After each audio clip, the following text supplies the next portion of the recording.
Si tu oublies un mot en anglais lorsque tu parles, c'est pas la fin du monde. Écoute bien cette vidéo. Tu vas être en train de parler et soudainement tu vas oublier le mot que tu souhaitais utiliser. Mais c'est pas grave.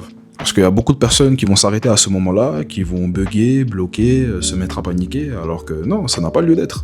Et bloquer sur un mot, justement, ça sera une opportunité pour toi de formuler autrement ta phrase. Et quand tu parles anglais, si un mot te manque, tu continues, tu vas essayer de trouver une alternative, tu vas essayer de contourner.